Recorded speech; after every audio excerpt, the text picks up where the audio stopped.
In 1993, a small robot was sent into a narrow shaft inside the Great Pyramid of Giza. The shaft was approximately 20 centimeters square, too small for a human to enter. It had been known about for over a century, discovered by a British engineer named Wayneman Dixon in 1872, but never explored beyond its opening. No one knew where it went. No one knew what was at the end. The robot, a custom-built device called unopened, designed by a German engineer named Rudolf Gantenbrink, climbed the shaft for 65 meters, ascending at an angle through the limestone core of the pyramid. And then it stopped. Not because the shaft ended, because there was a door. A stone slab, fitted into the shaft with precision, with two small copper fittings attached to its face. Handles. A door with handles, sealed inside a shaft that no human had entered, in a pyramid that had been studied by the most advanced civilizations in the world for over 1,000 years. Nobody knew it was there. Nobody knew what was behind it. Rudolf Gantenbrink reported his discovery. He sent the footage to the Egyptian Antiquities authorities. He waited for the next step, for permission to continue, to send a smaller camera through the gap beneath the door, to find out what lay beyond. He waited 9 years. In 2002, a new robot was finally sent into the shaft. It drilled a small hole through the stone door. A camera was threaded through the hole, and on the other side of the door that had been sealed for 4,500 years was another door. That second door has never been opened. It is still there today. Sealed.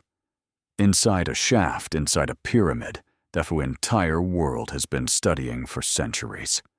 And nobody, officially, knows what is behind it. The Queen's Chamber sits at the geometric center of the Great Pyramid's base, on the horizontal axis of the pyramid's north-south center line. It was not the first chamber discovered inside the pyramid. Arab explorers who entered the monument in the 9th century found the king's chamber above it, and apparently missed the Queen's chamber entirely. It was sealed behind a limestone plug in the floor of the horizontal passage leading to it, invisible to anyone who didn't know to look. The chamber wasn't officially discovered until the 19th century, when explorers noticed the plug and removed it. The name Queen's Chamber is a misnomer. It was given by Arab scholars who assumed, based on the chamber's vaulted ceiling, that it was intended for a female burial. In ancient Egyptian tradition, female tombs had vaulted ceilings, while male tombs had flat ones. The assumption was wrong. There was no evidence the chamber was ever intended for a queen, or for any burial at all. The name stuck because names always do, even when they're wrong. The chamber measures approximately 5.5 meters by 5 meters, with a pointed limestone ceiling that rises to just under 6 meters at its apex. In the eastern wall, there is a niche, a corbelled recess approximately 5 meters high and just over a meter deep, whose original purpose has never been determined. Some researchers have proposed it once held a statue. Others have suggested it was an architectural feature related to the chamber's acoustic properties. No one has proven either explanation. The walls of the chamber, when first explored, were found to be coated with a layer of salt. The salt was not a natural deposit. It had crystallized out of the limestone under conditions that suggested a chemical process had occurred inside the chamber. Later, analysis found traces of 2 specific compounds on the walls, compounds that, when combined, react to produce hydrochloric acid and a significant quantity of heat. The Queen's chamber, in other words, showed signs of having been used as a chemical reactor. This is not a fringe interpretation. It is a documented physical fact about the state of the chamber when first studied. The explanation for it has never been officially settled. But the shafts are what matter most. And the door that has not been opened. Dixon's discovery of the shafts in 1872 was accidental.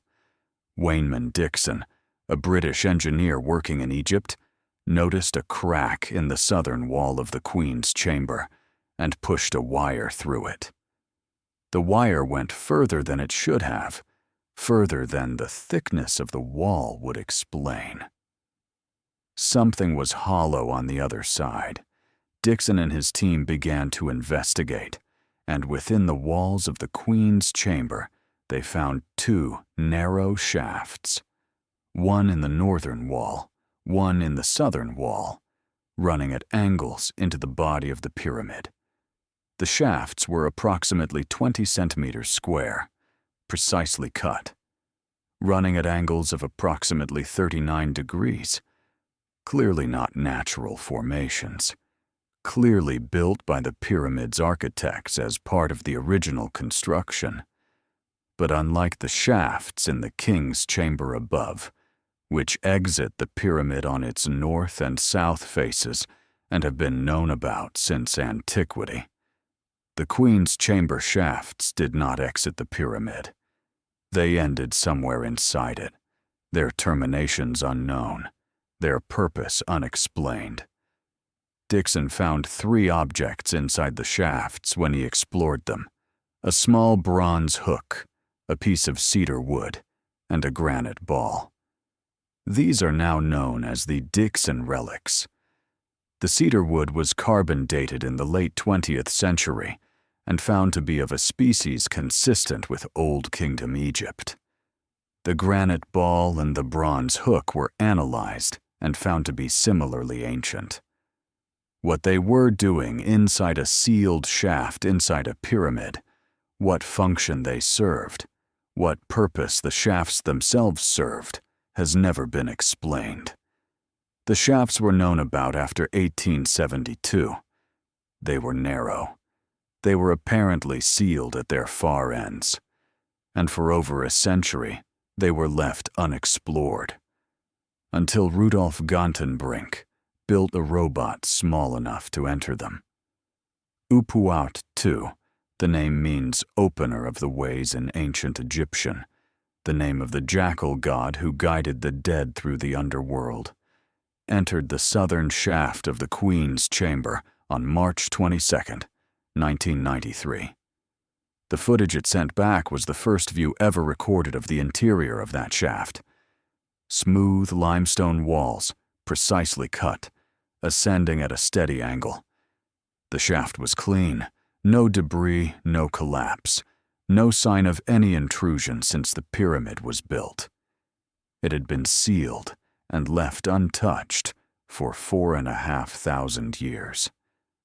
At 65 meters from the entrance, Upuaut II reached the end of what it could traverse. In front of it was a stone slab, fitting the shaft precisely, with 2 small copper fittings set into its face. The fittings were loops, handles, the kind of hardware attached to a door that is meant to be opened. Gantenbrink sent the footage to the Egyptian Supreme Council of Antiquities and to the German Archaeological Institute in Cairo. He announced the discovery publicly. It generated enormous media attention. A sealed door inside a sealed shaft inside the world's most studied monument was exactly the kind of discovery that the public understood immediately.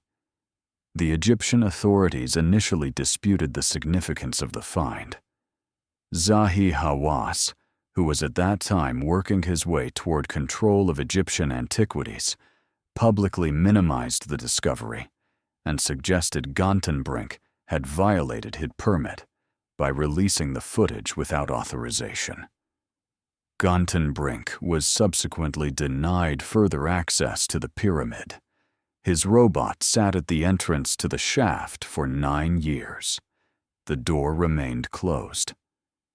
In 2002, a new expedition was organized, this time under the auspices of the Egyptian authorities themselves, in partnership with National Geographic, whose cameras would broadcast the exploration live to a global television audience. A new robot, equipped with a drill, was sent up the southern shaft. It reached the stone door. It drilled a small hole through it, roughly 3 centimeters in diameter, and threaded a miniature camera through the hole. The camera revealed what was on the other side, a small space, perhaps 20 centimeters deep, and at the far end of the space, another stone slab, a second door. Behind the first sealed door, there was a second sealed door. The live television broadcast reached an estimated 30 million viewers worldwide. The discovery of a second door was announced to the global audience in real time. And then the program ended. The broadcast moved on. The cameras were withdrawn. The robot was removed from the shaft. The second door was not drilled. The space between the 2 doors was not further examined. The justification offered was that further exploration required planning, equipment, and permissions that were not yet in place. That was 2002.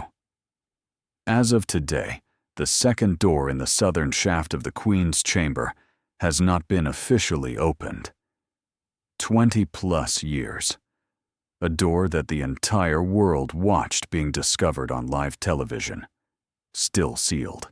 Let us be precise about what we know and what we don't.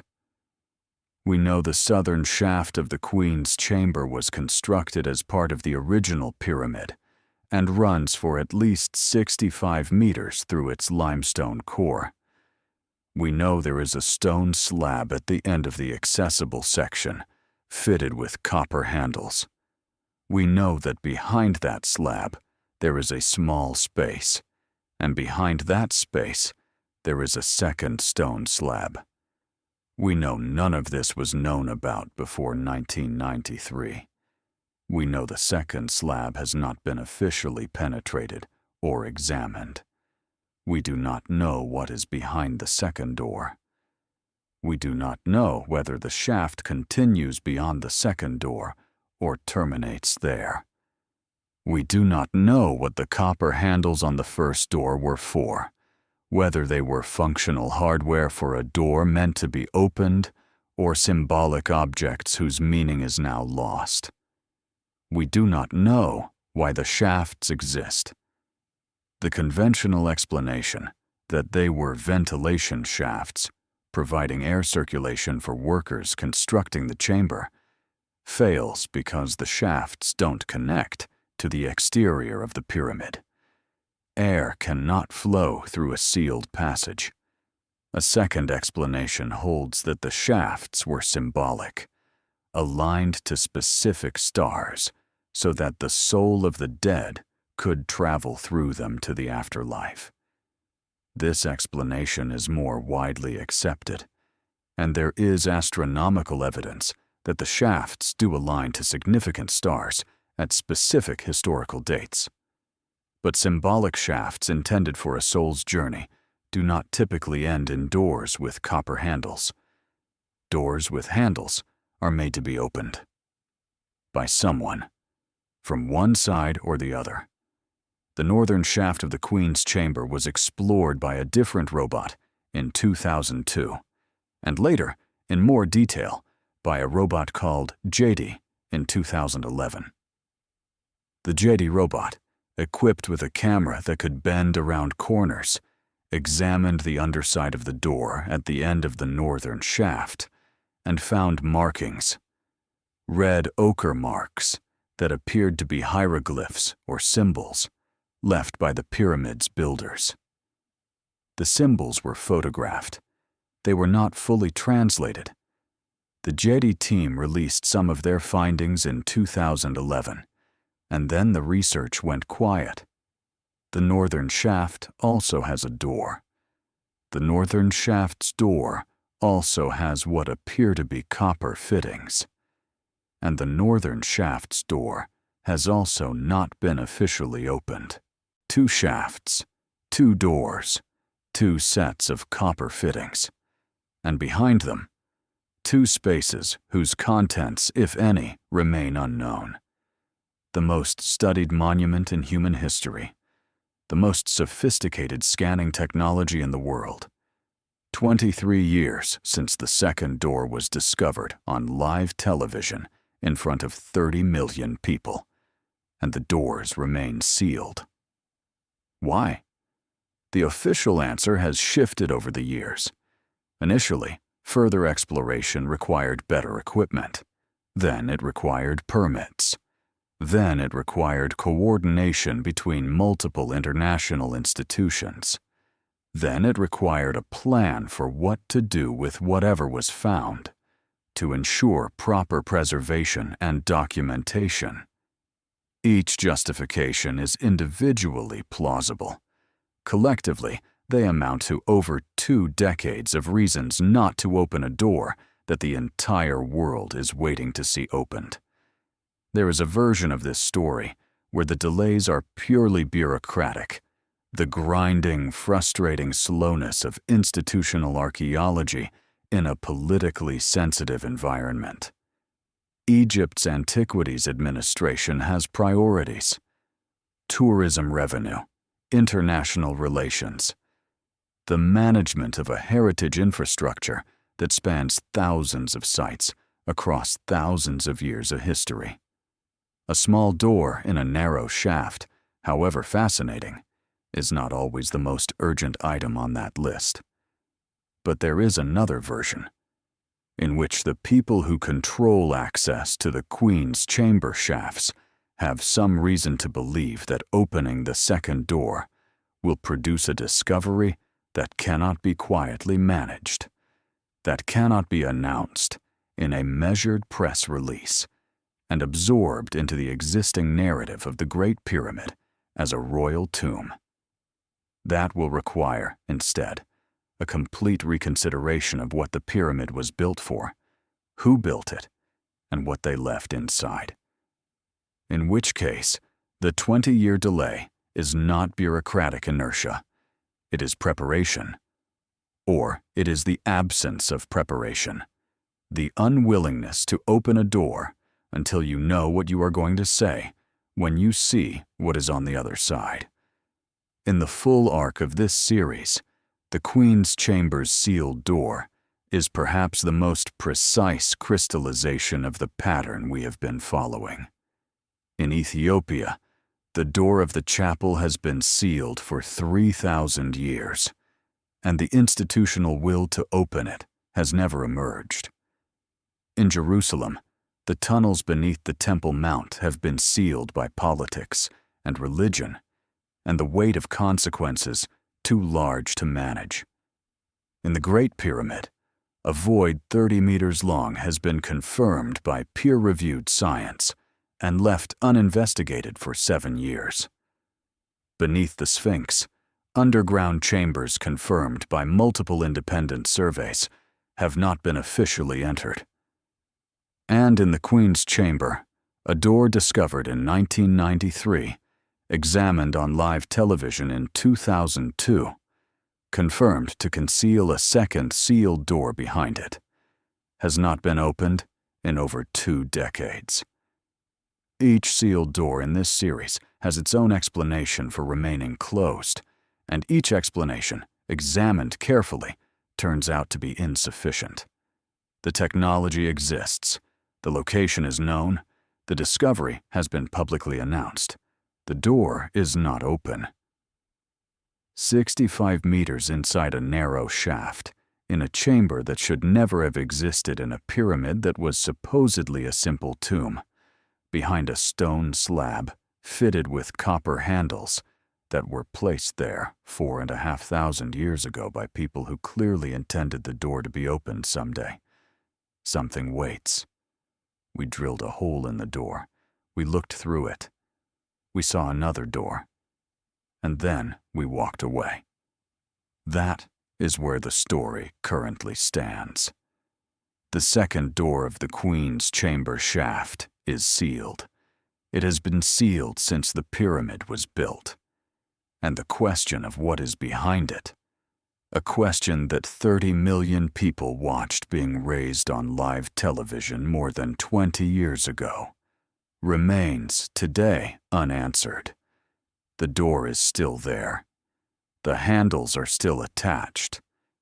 And whatever the builders of the Great Pyramid placed on the other side of that door, whatever they considered important enough to seal behind not one, but 2 stone slabs, deep inside a shaft, inside the most carefully engineered structure in human history, is still waiting, in the dark, to be found. There is one detail about the Queen's chamber that this series has not yet addressed, and it connects everything. The shafts of the Queen's chamber were studied astronomically by researchers, including Kate Spence and Robert Bauval. The southern shaft, when traced to its angle and orientation, aligns to the star Sirius as it appeared in the sky around 2450 BC, the brightest star in the night sky, associated in ancient Egyptian religion with the goddess Isis and with the annual flooding of the Nile. The northern shaft aligns to the star Kochab, part of the constellation Ursa Minor, which in the same period circled the celestial North Pole without setting, an eternal, unmoving star, associated in Egyptian astronomy with the pharaoh's journey to immortality. The shafts, in other words, were not ventilation systems and not structural features. They were telescopes, pointed at specific stars, aligned with a precision that required sophisticated astronomical knowledge, built into a chamber that sits at the geometric center of the pyramid's base, at a position that is not accidental and is not incidental. The Queen's chamber is at the center.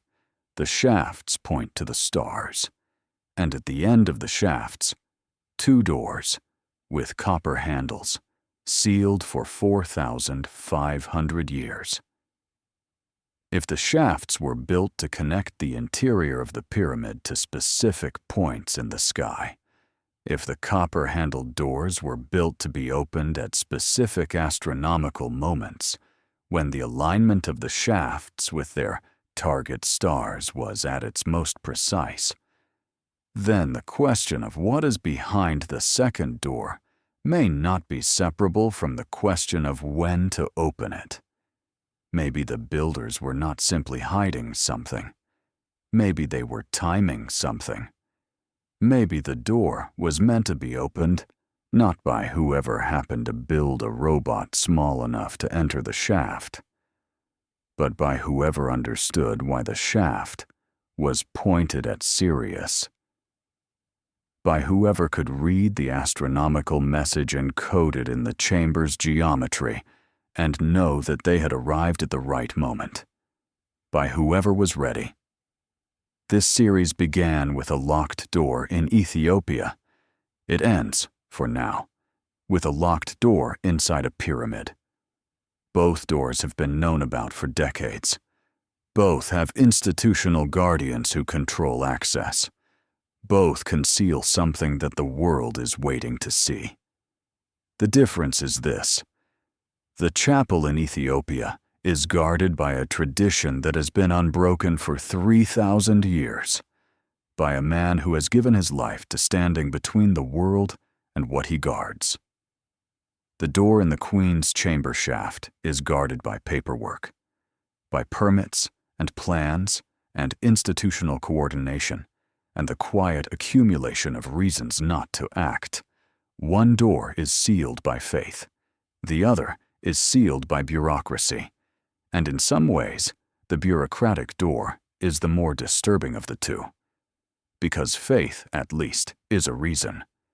Bureaucracy is just delay. And whatever is behind the second door of the Queen's chamber shaft, whatever the builders of the Great Pyramid sealed there with copper handles and stone slabs and 4,500 years of silence, does not deserve to wait for paperwork. It deserves to be found.